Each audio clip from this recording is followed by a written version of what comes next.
morning, everyone, and thank you so much for joining us. We will wait for a couple more people to come in, but for now, in the interest of time, I think we can start.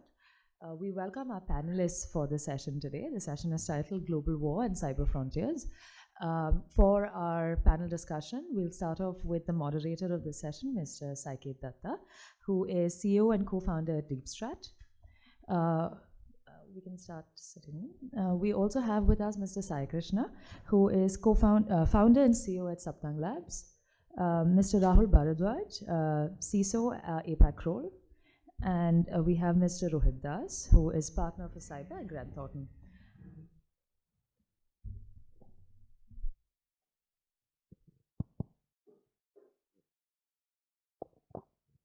Good morning and thank you for coming so early, listening to four men. Unfortunately, we are a manel, so apologies to the people who have managed to come here. But this has been a very interesting year. We've just emerged out of a pandemic and suddenly we realized that somebody decided to declare war because there wasn't much else to do, I guess, in a post-pandemic world. So we've seen war, the kind of war which we thought belonged to the last century. We are seeing a lot of kinetic action.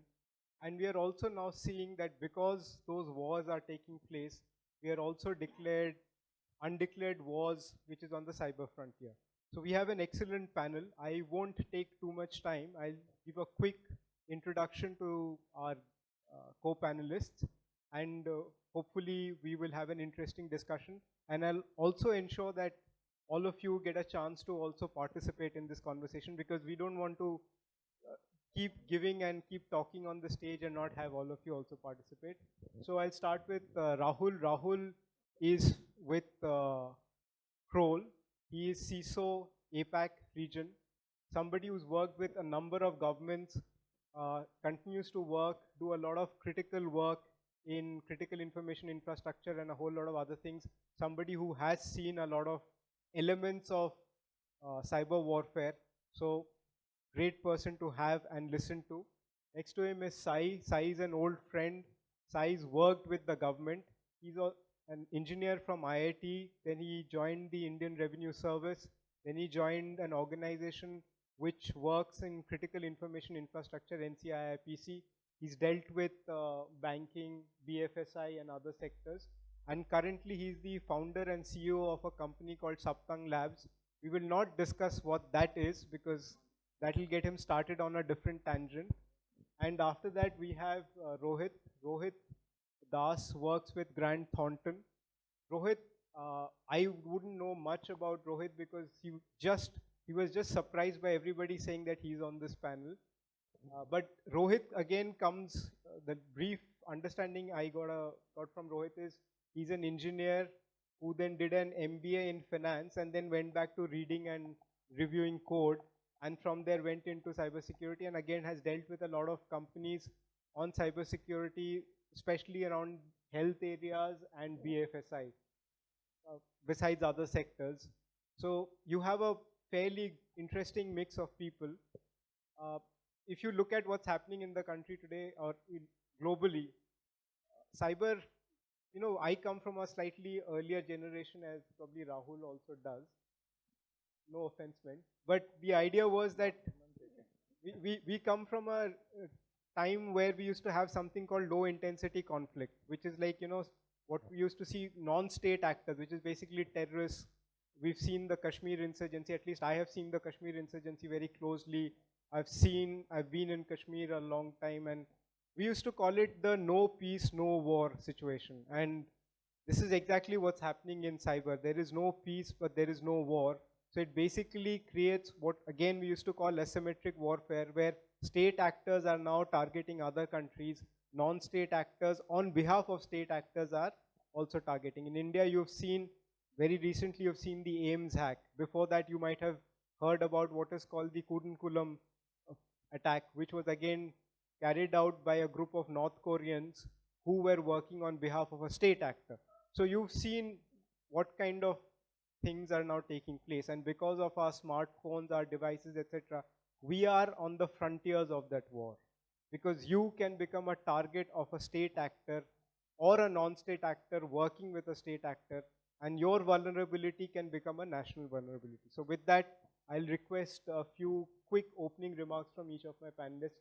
Rohit, if you want to, Rahul, if you want to set the stage. Sure. I think the cyber warfare or the domain of cybersecurity was always intertwined with geopolitical and international affairs. Depending upon what's the stand of the nation is, or what the stand of, quite honestly speaking, your organization is. Today we have organization taking sides with one cause or the another, which will make you a potential target of adversaries. There is a crisis going on even within the dark web, and I think I will speak, where continuous alliances are being made or broken within those adversary groups, depending upon what their belief is, which side of this global warfare they are. So whether you like it or not, you are part of this war. Your organization is part of this war, and it's better to understand what we are up against and make sure we have all the means to fight it out. We can't do it alone. I think that's the bottom line. We all have to understand. We all are in together. So to say that it's a war happening somewhere in Europe, why should I bother about it? That's a myth which was broken long ago. So I will say the line are, even if I don't even believe there is a line which was there earlier, that this is a cyber war or this is a physical war. I think that line is long gone. Every global major event which you can term as a conflict will directly or indirectly impact you, your organization, your community, your nation, and we all are in together. Rahul, before I move to Sai, when you read whatever you've read about the AIMS attack, for example, do you think this was the job of a inimical state? What is your gut feeling on this? It can be directly sponsored, targeted, or called upon by a state or a state-sponsored individual or a group, or somebody who has vowed support for that state actor. And that's where we are getting into that even if, let's say, a state might not directly want to attack you or your organization, which does happen on a national critical infrastructure for sure, but on even at private sector level, you will have groups which have openly vouched their alliances to one group or another. They will look for those softer targets. There are critical infrastructure, there are national assets. Why would they want to know what is the condition of my liver if the records are with them? That data sells a lot quickly. Yeah, sells. Yeah. But what is the strategic value of such data? Is there a strategic value to it? I will say yes. Number one, depending upon what all AIMS was collecting, I think we do know some of the high-profile dignitaries visiting AIMS. So if I get my hands on those records, you will see that data will be goldmine to me. If somebody publish a list of a party, all great leaders might having a terminal disease, you will see a rippling effect in our geopolitical scenario. Kroll published a report where 82% of ransomware data actually get further enriched by adversaries, even though when you pay your ransom. They will unlock the data, but they will keep a copy for themselves, which will they use, enrich, sold, repurpose for other purposes. So that's what I'm getting out of the events at AIMS. Sai, your opening remark. Yeah. Thank you, Saket, and thanks everyone for being here with us. Let me put it like this. See, now the topic is global war and your cyber frontiers. So before we understand where we stand, why don't we first understand how the cyberspace as a domain looks like? And where does your organization or your data lie in the cyberspace? Imagine cyberspace as open flat land. There are not many mountains to hide, not many valleys to hide. It's all open. Imagine it as a place where your own organization is one small camp in it. You can build whatever firewalls you build, or basically a set of palisade walls or a simple walls, or maybe you can build a fort. But imagine it as an open flat land. In these circumstances, people who are organized, a small band of, let's say, riders, what can they do to you? That's exactly what is happening today. Now, in a country where globalization, liberalization, privatization are pretty common now, it's really difficult to draw a boundary and say, this is India in the cyberspace, this is Singapore, this is Pakistan, this is China, this is America. Really difficult. So the riders, they see whatever is visible. The moment they understand this is a prosperous camp, let's ride it. That is exactly how it's going.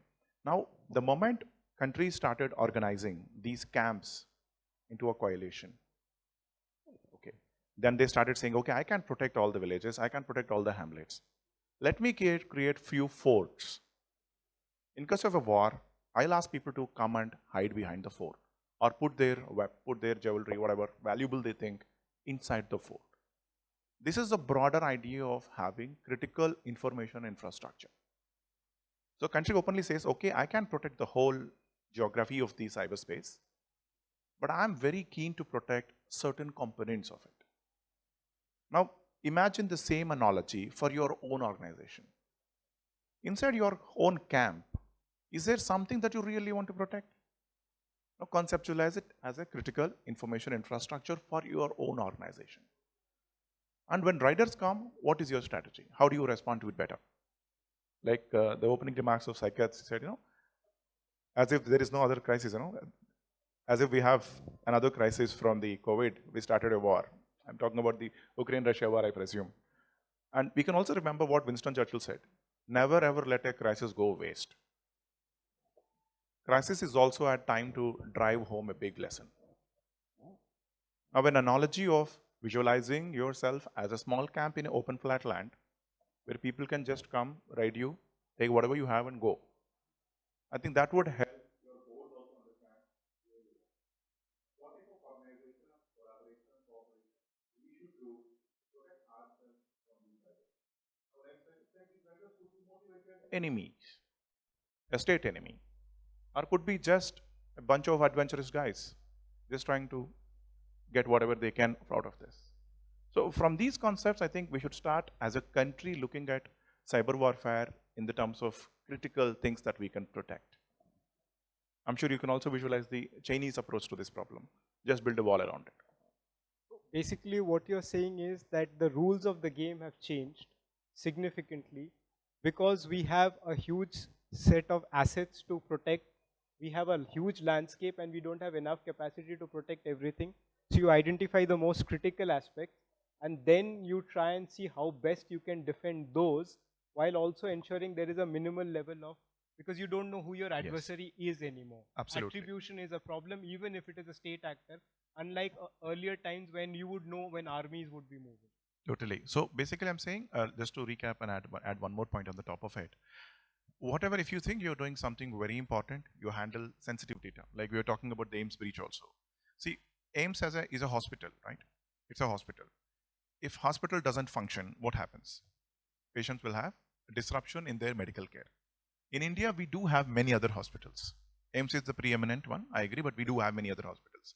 So per se, it is not critical infrastructure as such. But look at the type of people and the importance that is attached to AIMS data. Now imagine an information such as like a terminal illness of a leader, national leader, or a military leader, or even any other person. If that gets into hands of enemies, what sort of impact that would create? See, the concept of criticality, you need to see it with a little bit more broader perspective. Correct? So people often confuse internet banking is critical. No, it's not critical. If internet banking stops, we'll go to the bank, stand in the queue and get it. Meanwhile, they'll rebuild the setup. Correct? If an RTGS gateway stops, business stop. Your economy will start. Stop. And you'll also realize there is going to be a domino effect. So never look at a problem as only that problem. You will look at it from a domino effect. So it's a cascade. I'll move to Rohit. Rohit, you've heard our colleagues here. while in your opening remarks, can you also tell us what are you seeing in terms of what are the kinds of attacks, what are the kind of vulnerabilities that are being exploited, etc.? What's current from a warfare or an attack perspective? Sure. Absolutely. So first of all, let me start with a sort of borrow a quote from Mr. Uday Kotak. I'm sure all of us have started to use the terminology post-COVID that geography is now history. Hello. Yeah. So we've started to use the terminology geography is now history, and that has come into effect post-COVID. But when I sort of draw parlance with what cyber security stands, we've always had geography has history in cyber realm. And the simple reason was that always whenever there is a cyber attack happening to any organization or any critical infrastructure, or for that matter any government body, it has never been from a particular location. Of course, it originated from one, but it's very difficult to trace back where it actually originated from. It could, the kind of motive that they had, etc. It's very difficult to identify that. And from that reason, I sort of attribute this geography being history to cyber since ever. Now, sort of drawing parlance to what kind of attacks which we are seeing, and I think I'd sort of allude to what Rahul already mentioned about, and Rahul and Sai already highlighted about AIMS attack being one of the sort of a critical one which has recently happened, and how it has sort of impacted, and how it is important to protect the critical information when it comes to medical records. I'll give you a small example.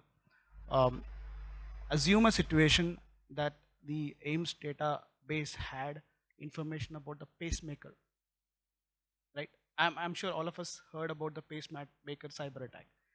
If it happened to any of the key politicians of anyone, kind of impact it can cause if that kind of data is breached outside the premise. So as simple as that, that can lead to an entire national emergency. It can sort of have a ripple effect, right? So yeah, I will just give you an example. But when it comes to the recent trends that we are seeing, post-COVID, has been predominant in the sense of ransomware attacks. We are seeing a lot of types of variants of ransomware attacks. To that extent, then there are self-destructing ransomware attacks that we are seeing. What that essentially means is that a ransomware is getting spread across the organization or even any critical infrastructure, and it eventually at a particular point in time, post it sort of encrypts the data, it starts self-destructing itself, sort of leaving no trace of what ever happened, destroying the logs. So forget about, I mean, there's no question of attribution in such a scenario. Yeah, absolutely, absolutely. So that is the kind of sophistication of attacks that we are seeing these days, which means that once the attacker is thinking at that level of magnitude, that level of sophistication, how should an organization or an nation be prepared to that kind of attack? Rahul, that's an interesting point. How does a nation prepare itself? You've had global experience, you worked with various governments, you're deeply embedded with the American government systems because you work closely with them. Now, when we say war, it has two basic components, offense and defense. And unfortunately, because we are also in a no peace, no war situation, we are constantly on the defensive. Is there something that could be done from an offensive perspective at all as a part of our strategy?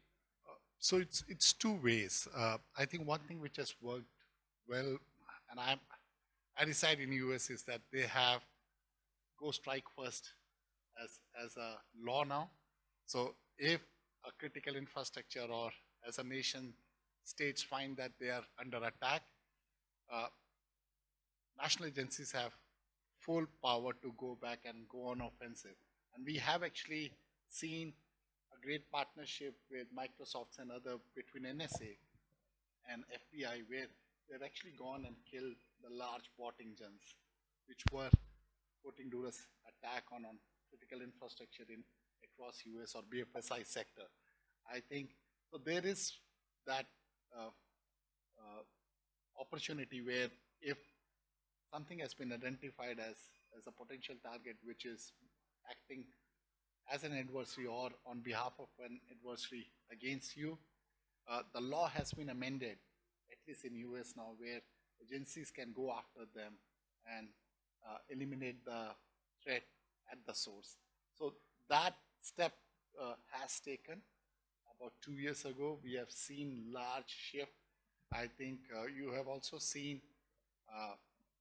national organization in states like FBI starting off DSAC, which is Domestic Cybersecurity Alliance Council, where rather than government asking data from private player, FBI actually has a closed circuit of group where they are giving very targeted information on national clearance that, hey, we are seeing this chatter in this room.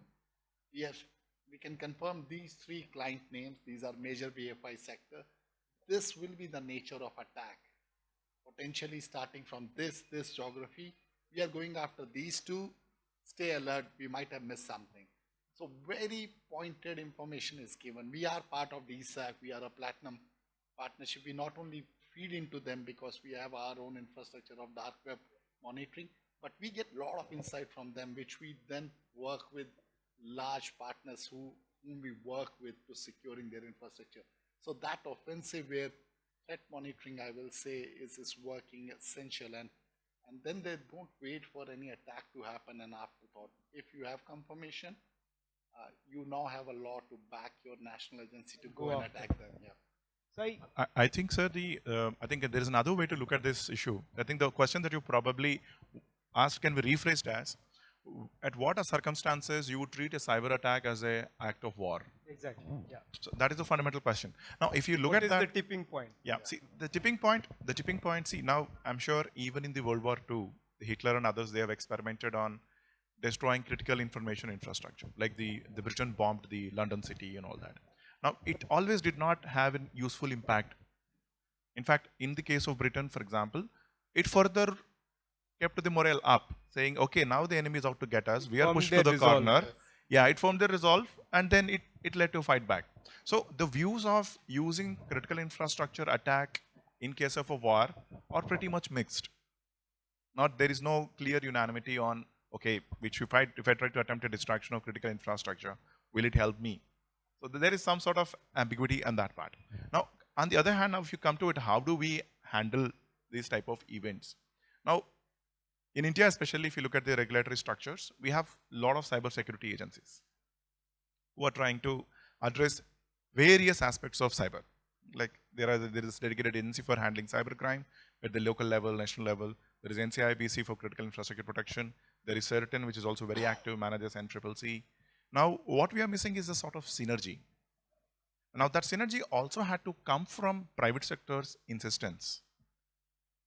Because governments operate based on their own, parent agencies or the laws which govern them. Now, cyber being a very uniform and in a very homogeneous type of an environment, cyber would flourish. So now that pressure has to come from the public. When I say public in the sense, I largely say the private sector. So you're saying that probably the government may not reach out as much as it should be. So there should be a push or at least some kind of a chorus coming from the private sector saying that can we have, like Rahul mentioned, a DSAC here, some kind of formal coalition alliance, etc. I'll go back to the same analogy that I started my note with. So imagine an open flat land. So there are like around 5 people or 5 villages in one corner. You can always demand your king to put a keep there, a small garrison there at least. Now, if you don't ask, he will not do it. But so you're saying that isn't happening as much as it should be? Yeah, yes, because from my understanding, from my point of view, I think even the private sector is not organized when it comes to cyberspace. So if the private sector were to organize themselves for this purpose, you all have better chance. What are the things that they need to do? See, now the first level of organization, what I think should happen is the sectoral level. Is the sectoral level. So you have BFSI is a sector, power is a sector. I'm saying you can even further it down. I'm saying the benchmark should be the regulator-wise. Right. Because now you have a clear regulator. Regulator ultimately wants the industry to flourish. But otherwise, there's nothing for him to regulate. But when you have regulators and then you have regulators, for example, TRAI has a different legal statutory position. Correct. As a regulator. Correct. RBI has a totally different. Totally. And say the Central Electricity Regulatory Commission would have, they wouldn't even be thinking of cyber today. Correct. So basically, sir, but at the end of the day, all of them are very, very conscious that to be in business means you have to deal with cyberspace. Let's take an example of TRI or anything. Now you're a telecom operator. You will do business only when you get license to operate, which probably is DOT would give it. Now, if you go and tell DOT that cyber is becoming a bigger cost for me, and it's a sort of big insecurity or big sort of uncertainty for my business, I want you to go and talk to the other departments, other ministries, other regulators to create a framework for ensuring that I can do business within your territory. Now, that's a very legitimate thing to ask. Expectation. Same way I'm saying. That's why I'm saying the sectoral organization should be around the regulator. Like if all the banks come together, go and talk to RBI, what do you think RBI would say? Yeah, sure, I'll endorse it. But since you mentioned RBI is also one of the most matured and advanced regulators. Like one good thing RBI has done is they have now made it mandatory for not just banks, but even the boards of the banks to go through some cybersecurity training. Totally, sir. So that's the reason why. See, because banking is a very regulated, historically, and very well organized sector. Now, we can't say the same about the other sectors. Now, now you said power. Now, power has another very unique conundrum. It has state and it has central governments. And it also has private operators. Now, getting all of them on one board is also difficult. And you have Central Electricity Regulatory Commission. Now, it doesn't have the mandate like RBI, which looks after total business. It only basically looks at power supply and tariffs. So these are the challenges, but these challenges can be solved if you pick Ministry of Power as a regulator conceptually. I'm not saying statutorily, conceptually. Correct. Now, if all these people, including the state producers, state GenCos, state transport corporations, power players, all of them look up to Ministry of Power in the union ministry, they'll have a better chance. Because collectively, they'll be able to ask the central governmental agencies to do a much better coordinated job. Rohit, Rahul, I will add to what just Sai said. I think the tone has to be set at the top. When you say tone has to be set at the top, do you mean the government or the even at the government level? Or the private sector? Because you're talking about coordination. Even at the government level, I think when you're talking about us as a nation, you will see likes of Equifax, CEO being called in by Senate committee, and those sessions are on YouTube. Go and look at them and you will see the kind of grilling Facebook executive or Equifax or some of the large hacked CEO and board members had from the Senate members.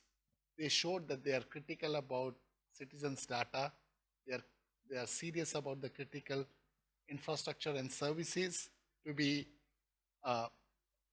given to the nation uninterrupted and securely. Rohit, I'll come to you. You heard what Sai said and what Rahul said. Realistically, is this possible? Can the private sector come together in a more organized manner and have a dialogue with the government to prepare for this no peace, no war situation we face every day in cyber? Yeah. No, so I think I will probably take a step back. When it comes to the private to sort of come to that level, it has to, like Rahul already alluded, that it has to have a push from the top. A tone should be set at the top. I'll give you an example. In 2013, there was a national cybersecurity policy which got released. But if you ask anyone in this entire country, have anyone implemented that? Simple question, right? So the tone at the top is very important. Forget about implementing. Is it even relevant in to today's the day current and age? Yeah, absolutely. So, but when I say that, I have a different point of view when it comes to the kind of action which is happening from a regulator's side, which I already sort of mentioned. So when it comes to RBI, SEBI, IRDA, TRAI, all of them are sort of very, very aggressively changing the norms. And post-COVID, we have seen a numerous amount of advisories, be it certain, be it SEBI, everyone is sort of, releasing a lot of circulars saying that you need to abide by these kind of things. These are the kind of vulnerabilities which are there. You need to please update your systems, so on and so forth. What I see in the recent times is it's a connected ecosystem. Everyone, even the regulators, to your payment aggregators, to your any system for that matter, in the entire country is connected to each other. So it's important for us to sort of understand what vulnerabilities can it pose as an entire integrated system, not as a silo, right? So where I'm going towards is basically recently there has been a change in regulation when it comes to IRDA. Right, IRDA used to be predominantly for the insurers. Now they've, in the October 2022, they've released a new circular which is far more expanded to not just insurers, but for intermediaries. What that means is a phone pay or a Paytm should also sort of, abide by the cybersecurity norms as part of the insurance, because people are paying their insurance premiums through Paytm. But here again, here is one regulator talking about another intermediary who's not really part of that regulated. Right. Does that lead to, because there's always also the danger that too many cooks might spoil the broth, and we are now beginning to see, like for example, when the certain notifications came out, there was a lot of unhappiness within the private sector because of the kind of things. First of all, they were not even sure if some of that is doable, like, within 6-hour notification, connecting it to the, etc. So how much of it do you think is, where and how do we start that coordination? I think coordination, start from the top, like I mentioned. But the idea is to sort of, as an organization from a private sector standpoint, the board will have to give that push right from the top, saying that we have to sort of, this is in a top 3 agenda. Cyber is a top 3 risk that any organization is facing these days. So if that is part of your enterprise risk management program, you have to, if that is not, then you are not addressing the actual risk. So, as someone who's been in government, what do you I'll see. I want to start with a small note. See, historically, we had a colonial government which had no responsibility towards its citizens. So there is a big gap between the government and the public, and it's a fact. It's a reality. But we have to understand, 75 years have passed.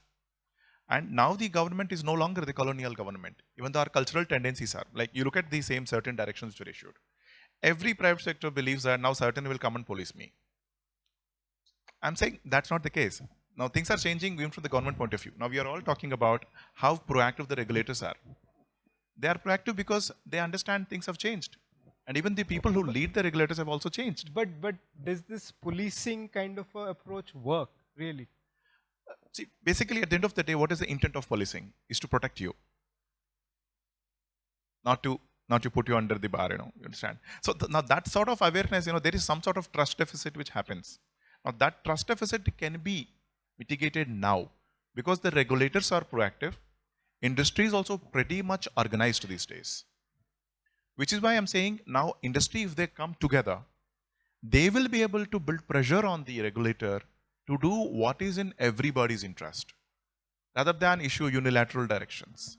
Rahul? The other thing I will say is that this whole sectorial, if you can speak into the mic. the sectorial approach, I think what has changed globally, and I'll talk about more from US inference where I work, is that every large sectorial body or regulatory body has a member sitting in NIST publication or standard.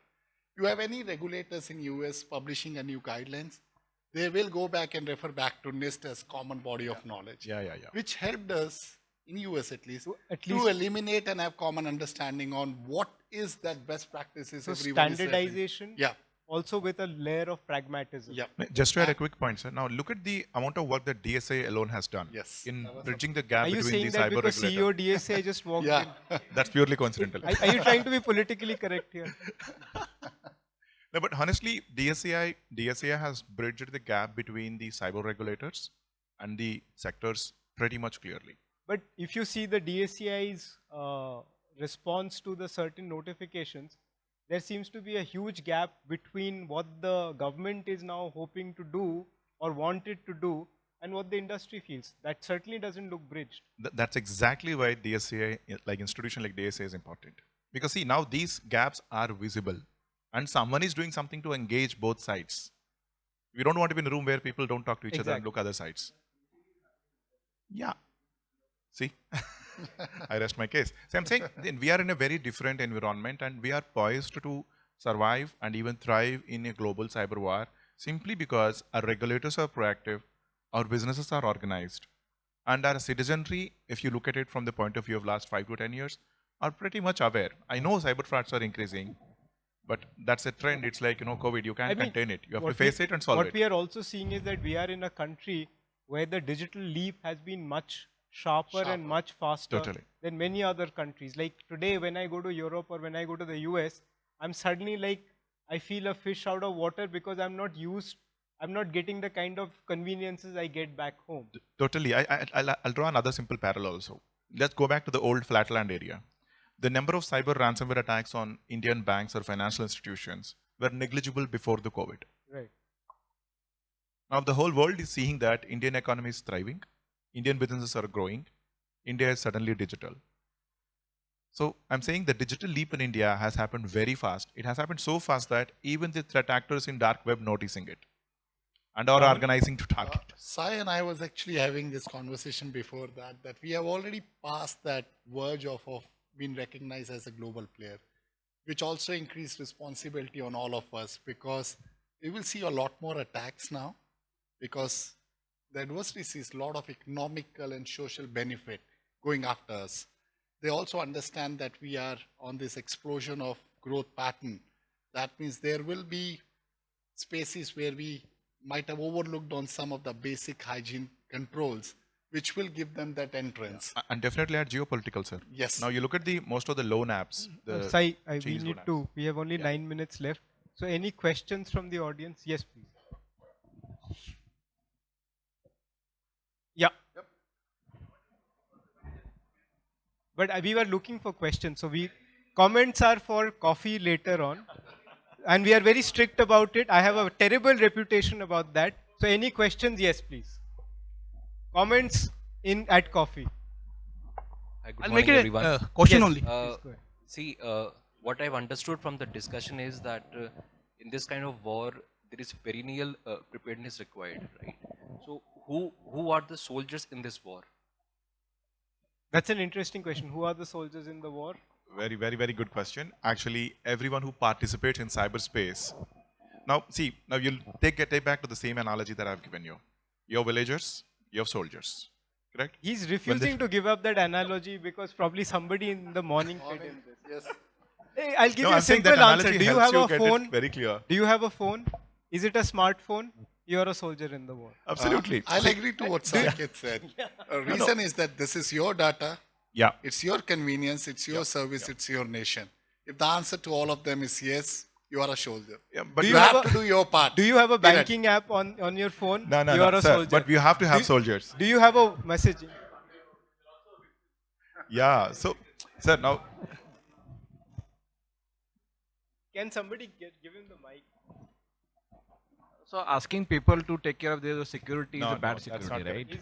Is bad security. Asking people, you shouldn't be relying on end users' cognitive ability to manage or design your security, right? So I second what sir is saying. So basically, if you look at the idea, sir, when you don't have your army guarding your village, you will protect yourself, right? So till the army comes, please protect yourself. Yeah. We are building our own. Yeah. Just to add on to what Sai mentioned. So basically, we have 7 minutes. What trend we are seeing is that while we have the defense guarding the overall nation, we see that all the three, be it Navy, Air Force or Army, we are seeing a lot of traction in terms of taking cyber workforce for them. That's a recent, and the reason I say that, I recently have a joiner who sort of left the organization to join SSB in cyber. So that's the kind of preparation people are, and then of course that's coming from the government and from the Ministry of Defense.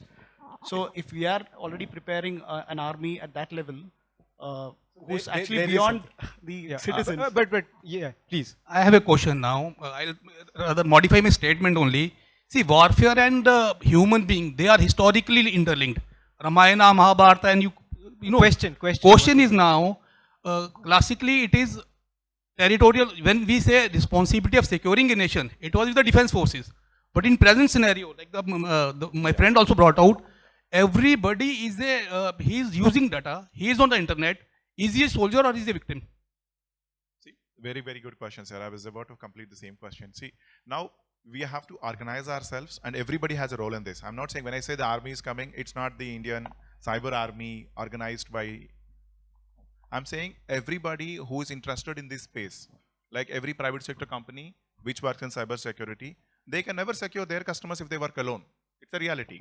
There are companies like multinational companies like Crawl, others. They can protect their own citizens, their own customers if they don't work together. So there is a new alliance that is being made. I'm saying when I talk about this, I'm also talking about the geopolitical alliances that are being made.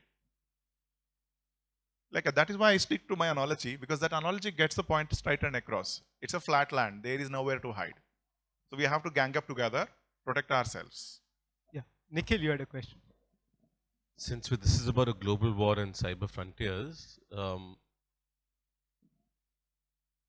what do you think would be the threshold for a cyber attack to be seen as an act of war?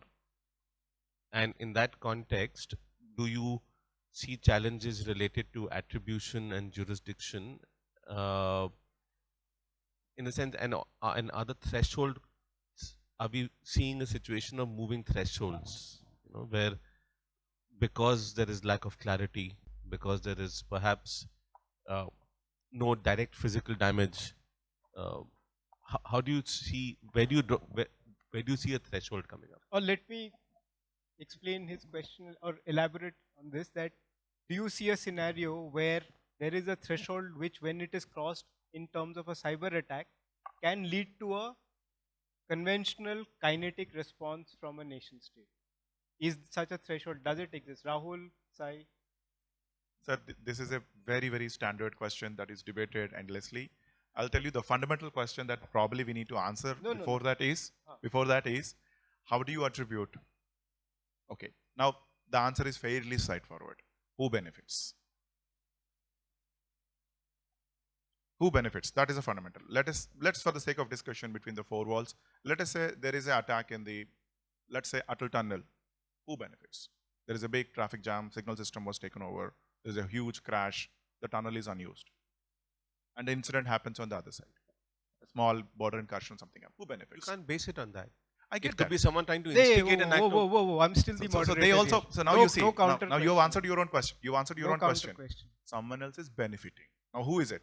It may not be the other party. It may be someone else who wants you both to fight too. Let Rahul answer the question. So, Nikhil, to define the threshold, I think has to directly come from the regulators. From the regulators, what has happened globally, and I can talk about US, is the large regulators have put up definitive limit, like if the attack parameters, national grid system, if the attack threshold is this will be taken as an act of war. And I think those limits needs to be set by the regulators. I can talk about BFSI in US. I've worked a lot. It's like FSISEC and the regulators, FDIC is very clear. These are our critical cash movement banking system, and they have about 8 parameters. If a cyber attack has to touch 3 of them, we are going to call it an act of war, and then the feds will take over, and then we will coordinate with them. And I think that directly has to come from the regulators. There is also a discussion going on this act of war situation should be discussed and agreed by a larger community. Like there's a coalition of countries. Now, unfortunately, NATO has already decided what it will treat as a situation of war, which will even attract a nuclear response. And also the response will also depend on the quality of response. Proportionate. Many times the response could also be a cyber response instead of a Tomahawk missile going towards you if you are the actor. But that, of course, that escalatory ladder within the nuclear context we keep studying. Yes. The last question, probably, if we have time to address this. So, there's the futilities of cyber war as well, right? So, Russia, Ukraine is giving quite a good example, but at the same time, they are telling the limitations of cyber war as well, right? So now, on one hand, we are prepared for or preparing for that. On the other hand, we are not really factoring what exactly goes on when we really talk about cyber war in ground reality, basically, right? And that ground is telling us that probably some aspects of that we thought about is not really relevant at the ground level, basically, right? And there are a lot of articles coming in asking questions about the cyber war and efficacy of that as against what you can do with a small drone, actually, right? So how do we really, in the risk management that you may do for your corporate boundaries, how do you really factor these discussions which are continuously flowing? And we don't have really expertise to help you understand the geopolitics, help you understand the war situation, and use that into corporate enterprise risk management. So what kind of abilities, skills, effort is required to help you doing this basically? I'll take that because we recently participated in one such activity. It's two ways. You find the right partners, strategic partners. There are firms who specialized in this. Make partners do. And then regulators like FBI, DSAC, they recently called in 50 CISOs, shut the door for 2 days and said, this is how we as feds will respond. These are the attributes we look at. This is the playbook, ours. Take a copy, read it, and we will do some exercise. And that's called a CISO Warfare Academy. They have an academy which they have set up just to talk about that. And we recently participated that from our standpoint. We are putting a curtail course for our top tier clients in North America. So that's what we are doing as an industry. The other thing I can tell you from tri-state standpoint, about 60% of cyber insurance on cyber crime were rejected in tri-state, saying it's an act of war. Since you talk to your insurance carrier, they will sit with you and tell you what attributes they look at to deny you a claim. Run a strategy drill with them. You want to be on the good side of that. So these are the three things we have done. Yeah, if I can also add to what Rahul mentioned. So when it comes to enterprises, what trend we are seeing is everyone is shifting towards doing a continuous security monitoring. So earlier it used to be a good to have, but it's now a must have, because unless you are not monitoring your critical assets, your crown jewels, and you don't know what is happening to them, what kind of attacks are being tried upon, what kind of attempts are being tried upon, even a phishing attempt for that matter. So if you're not continuously monitoring your assets, then you don't know what is happening. So with that, we are completely out of time. I'll just mention a couple of things. Last week, I saw a graph which was very interesting, which was about India's exports and how suddenly the Indian economy managed to power its way out of the pandemic through exports. And then suddenly in February, we see a flatlining of that curve, of that line. So what changed in February? Any guesses? The Russians invaded Ukraine. Now, why would a Russian invasion in Ukraine impact our exports? But it did. We are an increasingly globalized economy, and people say globalization is over. It certainly isn't. Your supply chain management, which we are discussing, etc. And cyber has added a much deeper aspect to that globalization and that linkages and that connectivity. So if there is an incident, whether you are a corporate, as Rohit pointed out and Rahul is talking about, or you're a nation state, as Sai has covered, you will be impacted because of this global war that is taking place. So you don't have an option as a corporate, and you have to build linkages and bridges between government and private sector. I think those are 2 or 3 important takeaways. With that, thank you to all my co-panelists for a wonderful discussion, and thank you to the audience for listening to us. Thank you so much.